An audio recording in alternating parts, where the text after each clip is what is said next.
Welcome to another great day in NSL government. I'm your host as usual, Mr. McClary. Today we're going to be looking at limited government. So we had looked at the Articles of Confederation, those really weak, no power form of government. They replace those with the U.S. Constitution, but we don't give the government unlimited power still. The idea is that there's limited power, limited government. So the government cannot do whatever they want because we don't want another king. We don't want someone that can just make whatever decision they want and take our rights away. This idea of limited government is really powerful for us because that is strong still today. We want a government that protects our rights, not one that takes our rights away.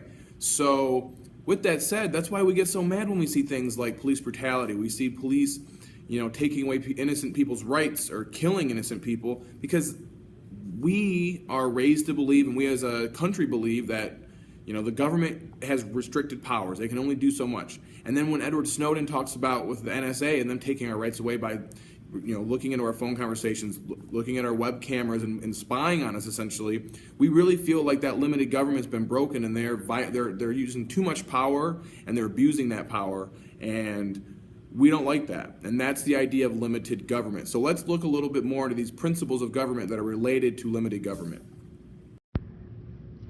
So our goal today is we need to be able to identify principles of limited government, and we're going to do that at the end by looking at some quotes or excerpts from the United States Constitution. So we started up, you guys did the fire by opening up the directions.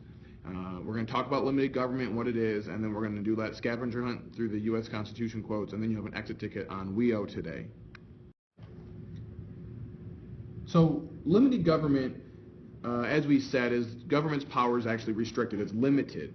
So ways that this is limited is like the Constitution says what the government can do, what they cannot do, and also in a democracy, the people can hold the representatives accountable. So they can vote them out of office. If they don't like something that you do as a representative, if you're the president and you do something they're not happy about, they can vote you out next time it's up for election.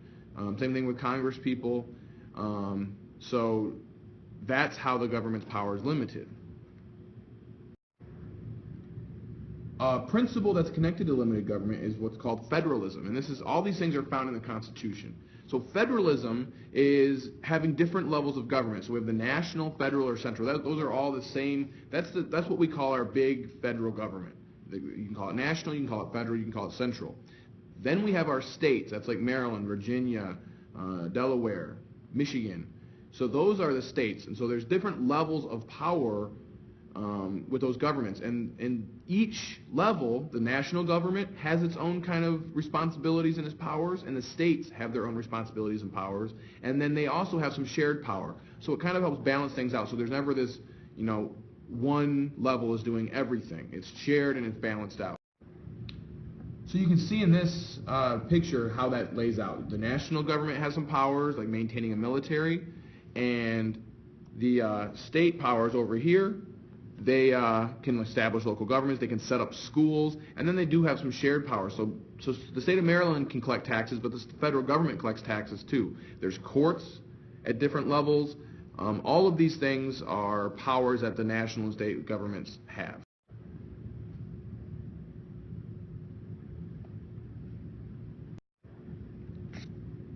So another principle is separation of powers. So there's different branches of government. So when you know that there's different branches of government, like the executive, the legislative, and the judicial, that's the separation of powers. They're making it so there isn't just one big government. There's three different parts of government that all have different responsibilities and jobs to take care of. So you have the executive branch, which is like the president, and that branch enforces laws. So there's the president at the national level, but if you look at the state level, it's the governor. There's a legislative branch, which is Congress, so that's the House of Representatives and the Senate. They make the laws. They're the ones that decide what laws we're going to have. And then the judicial branch are those courts, the Supreme Court, and they interpret laws to make sure they're constitutional. So you can see here that there's the three different branches. So you have the legislative, they do their work in the U.S. Capitol. You have the executive branch, they work that's in the White House, and then the judicial is associated with the Supreme Court. So the president for the executive branch, and then there's the vice president, and then there would be the president's cabinet. So this is what makes up our branches of government. Another principle connected to limited government is checks and balances. This idea that now we've made these three branches, let's help them limit the power of the other branches. So the federal or the executive branch can check the power of the legislative branch, and the legislative branch can check the power of the executive branch. By checking power, that means limiting it, like making sure that they're not abusing their power or doing anything unconstitutional or anything that's not appropriate. So here we have a picture that represents that. You have the legislative branch here.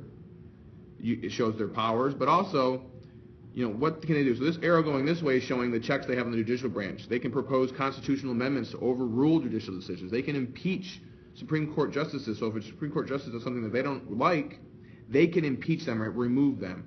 Now, the judicial branch can do things to the legislative branch. They can declare laws unconstitutional. So the legislative branch passes a law that the judicial branch does not think is constitutional, they can deny it. And you'll see all the branches have checks and balances on one another.